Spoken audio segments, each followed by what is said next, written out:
திமுக புகார் பட்டியல் கொடுத்திருக்காங்க. அந்த விசாரணையையும் இதை டைவர்ட் பண்ணாதீங்க, இதை மட்டும் பேசுங்க. இதற்கு என்னன்னு அதை கேளுங்க, அதை கேட்க மாட்டேங்கிறீங்க. ஊடக நண்பர்கள், பத்திரிகை நண்பர்கள், ஒரு டிவியாவது ஒரு தொலைக்காட்சியாவது இந்த கிட்னி முறைகேடு நடந்து விவாதம் மேட வச்சுக்க. இந்த ஆட்சி அமைந்தவுடன் மாணவ செல்வங்களுக்கு இந்த மடிக்கணினி கொடுக்கப்பட்டிருந்தா பயனுள்ளதா இருந்தது. சரி, எப்பாவது கொடுக்குறீங்களா? எதற்காக கொடுக்குறீங்க? நடைபெறுகின்ற தேர்தலில் இந்த மாணவருடைய வாக்கு தேவை.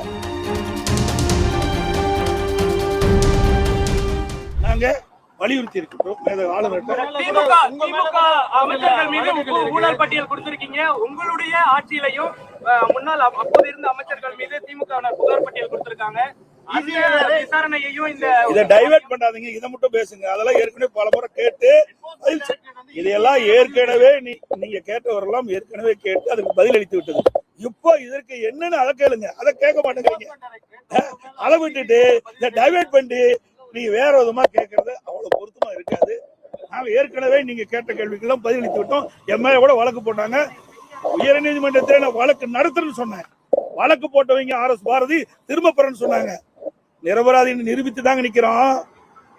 ஆனா திராவிட முன்னேற்ற கழகம் ஆட்சி வந்ததுல இருந்து பல்வேறு துறைகளில் நடைபெற்று இருக்குது. இங்க கூட சொல்றீங்களே, இன்னைக்கு இடி 2 முறை ஒரு துறையில பல்வேறு ஊழல் நடைபெற்றது என்று சுட்டிக்காட்டி அரசுக்கு அறிக்கை அனுப்பப்பட்டது. அந்த அறிக்கை அடிப்படையில ஆதாரத்தோடு கொடுத்திருக்கிறாங்க.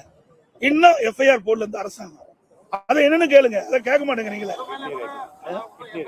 அதே போல கிட்னி முறைகேடு இந்த அரசாங்கமே கண்டுபிடிச்சு அதுக்கு ஒரு குழு போட்டு குழு போய் ஆய்வு செய்து முறைகேடு நடந்தது உண்மை என்று அரசுக்கு அறிக்கை தாக்கல் செய்யப்பட்ட பிறகு இதுவரைக்கும் என்ன நடவடிக்கை எடுத்திருக்குது?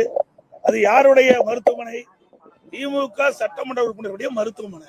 அதனால நடவடிக்கை எடுக்கல. இதையெல்லாம் கேள்வி கேளுங்க, இதற்கு விவாதம் மாட வைங்க. ஒரு தயவு செய்து ஊடக நண்பர்கள், பத்திரிகை நண்பர்கள், ஒரு டிவியாவது ஒரு தொலைக்காட்சியாவது இந்த கிட்னி முறைகேடு நடந்தது விவாதம் மேட வச்சுங்க. எங்க தும்புனா அதிமுக தும்புனா விவாதம் மேட வைக்கிறீங்க, இருமுனா விவாதம் மேட வைக்கிறீங்க. இவ்வளவு பெரிய நிகழ்வு தமிழகத்திலே நடைபெற்றிருக்குது. ஒரு கொடுமையான நிகழ்வு. வறுமையை பயன்படுத்தி பணத்தாசை காட்டி அந்த ஏழைகள் வந்து கிட்னி முறைகேடு இருக்குது, கிட்னி திருடி இருக்காங்களே, இதுக்கு என்ன நடவடிக்கை இந்த அரசு எடுத்தது?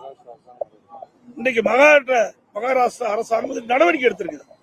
அப்படி தமிழ்நாடு அரசு என்ன நடவடிக்கை எடுத்திருக்கு? இந்த முதலமைச்சர் என்ன நடவடிக்கை எடுத்திருக்கிறார்? லேப்டாப்ப நாங்க தொடர்ந்து வலியுறுத்திட்டு வரோம். இந்த ஆட்சி பொறுப்பேற்ற பிறகு நம்முடைய விஞ்ஞான கல்வி, நம்முடைய மாணவர்கள் திறமையான மாணவராக உலகத்தரத்திற்கு ஏற்ற கல்வி விஞ்ஞான முறையில் கொடுக்க வேண்டுவதற்காகத்தான் மாண்புமிகு புரட்சி தலைவி அம்மாவுகள் சிந்தனையில் ஒதுக்கப்பட்ட இந்த மடிக்கணினி திட்டத்தை நடைமுறைப்படுத்தணும்னு சொன்னோம். அதிமுக ஆட்சி இருக்கின்ற வரைக்கும் சுமார் 52,36,000 மடிக்கணினி மாணவர்களுக்கு கொடுத்தோம். திராவிட முன்னேற்ற கழக அரசு 4 ஆண்டு காலமா அதை கிடப்பல போட்டுட்டு இப்பொழுதுதான் அந்த மடிக்கணினி கொடுப்பதாக அறிவித்து முதற்கட்டமாக கொடுத்திருக்க செய்தி வந்திருக்குது. நாங்க பார்த்தேன். இதை கொடுப்பதில் நாங்கள் வரவேற்கிற எந்த மாற்று கருத்துங்க. ஏன்னா இது அனைத்து இந்திய அண்ணா திராவிட முன்னேற்ற கழக அரசு கொண்டு வந்த திட்டம். அந்த திட்டத்தை இவர் இப்பதான் கடைபிடிக்கிறாங்க. இதை ஏற்கனவே நாங்கள் குறிப்பிட்டவாறு இந்த ஆட்சி அமைந்தவுடன் மாணவ செல்வங்களுக்கு இந்த மடிக்கணினி கொடுக்கப்பட்டிருந்தா பயனுள்ளதா இருந்தது. சரி, எப்பாவது கொடுக்குறீங்களா? எதற்காக கொடுக்குறீங்க? நடைபெறுகின்ற தேர்தலில் இந்த மாணவருடைய வாக்கு தேவை. அதற்குத்தான் இந்த லேப்டாப் கொடுக்குறாங்க ஒழிய மாணவன் நலனுக்காக கொடுக்கல, மாணவனுக்கு நன்மை கிடைப்பதற்காக கொடுக்கல.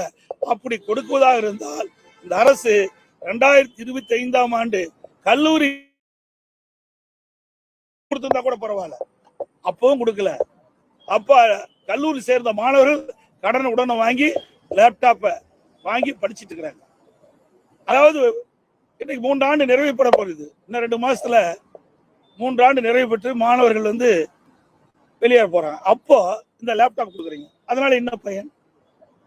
ஆக இந்த அரசோடைய நோக்கம் என்ன? தேர்தலில் அவருடைய வாக்கு கிடைக்க வேண்டும், அதுதான் நோக்கம். மாணவர்களுக்கு நல்லது செய்யணும், நன்மை செய்யணும் நோக்கமே இல்லை.